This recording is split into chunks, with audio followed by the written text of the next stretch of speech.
This is the Kazdoy Closet. I'm Kazdoy. This is my closet full of all the stuff that I love. And today, part 2 of our Films on Drugs series.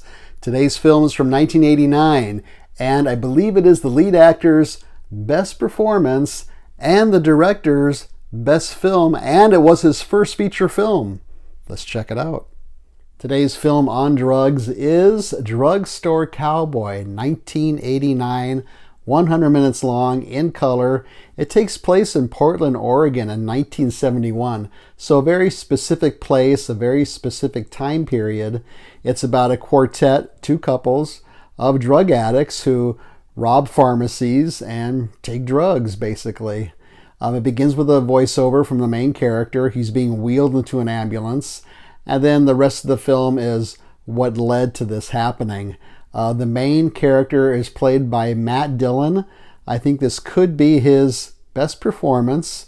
I really liked him in Rumblefish. I liked him in The Outsiders and a few other films. Kelly Lynch plays his girlfriend. I'm really not too familiar with her filmography. In fact, I think this is the only film I've seen her in, but she's very good. And in one of the features on the disc, she tells a story about how she was hit by a car when she was younger and was in the hospital for about a year. And in fact, at one point they said they might have to amputate both her legs because the accident was so terrible. And she was on painkillers for a long time, and she really needed those painkillers and felt she was becoming addicted to them. So she brought that life experience to this film. Heather Graham is the youngest person in this quartet.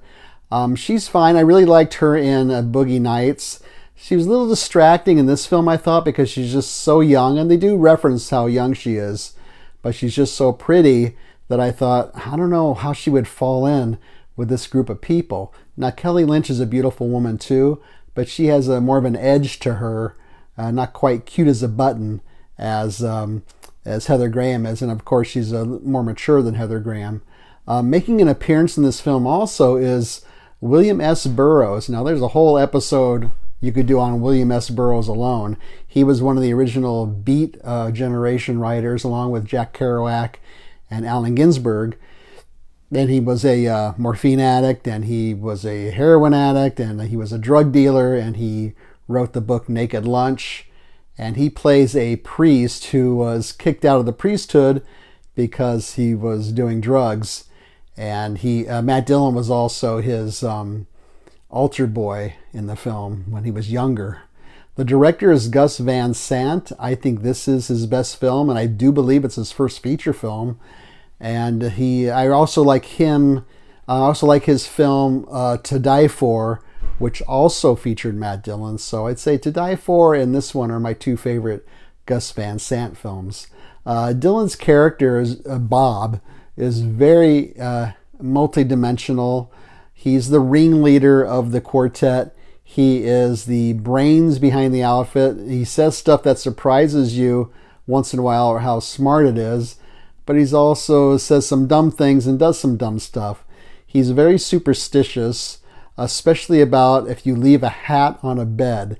Now, I had heard that was bad luck when I was growing up, along with putting shoes on a table is supposed to be bad luck. And of course, spoiler alert, somebody does put a hat on a bed in this film, even though he says, don't do that. And things go downhill from there. He's a real anti-hero in this film, and you do root for him. Even the detective who's trying to catch him and his cohorts is rooting for him when Matt Dillon's character decides that he's had enough of this life and he wants to come clean. And he goes to a methadone clinic. He's being interviewed by a woman at the methadone clinic, and that's when we learn a little bit of his character's backstory. He's 26. He'd been in prison before. She asked Matt Dillon if how long he's been doing drugs. He said, all my life. And then she asked, do you have a social security number? He says no. So that's all we know about how he got to this point in his life at the ripe old age of 26.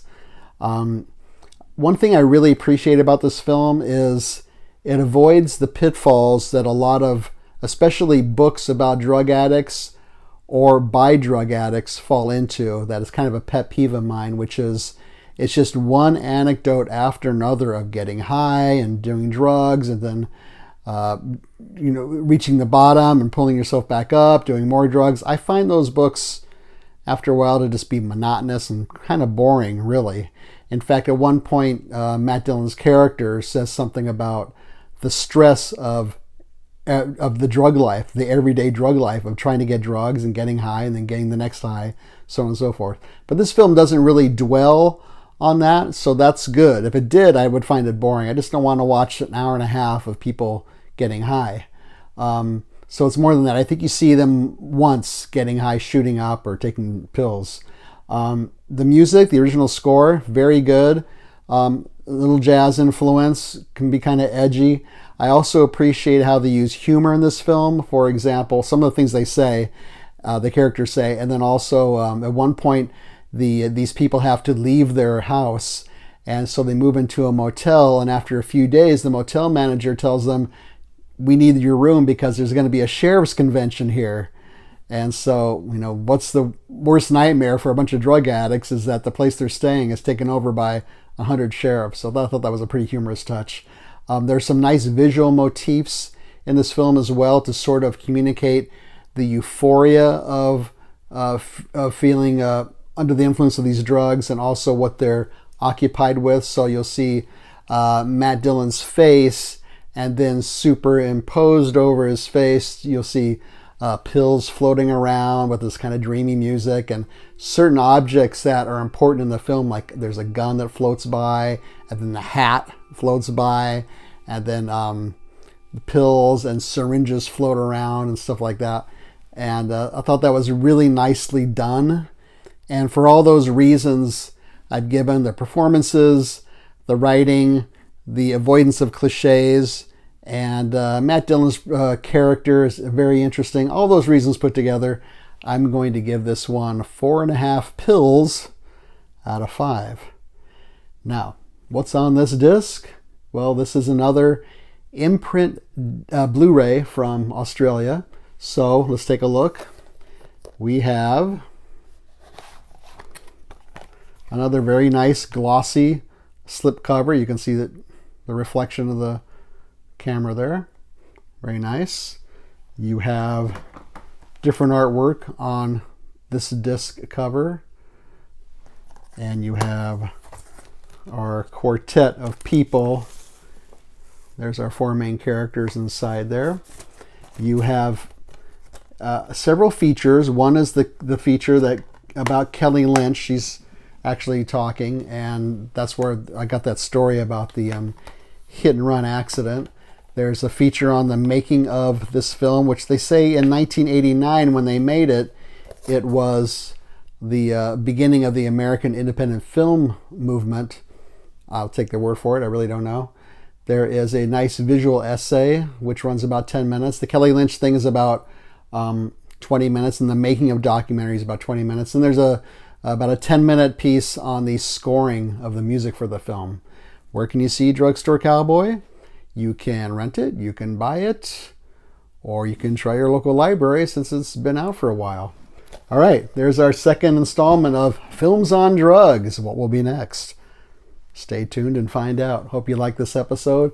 Feel free to leave a comment down here or a suggestion. Leave a thumbs up. Don't leave a thumbs down.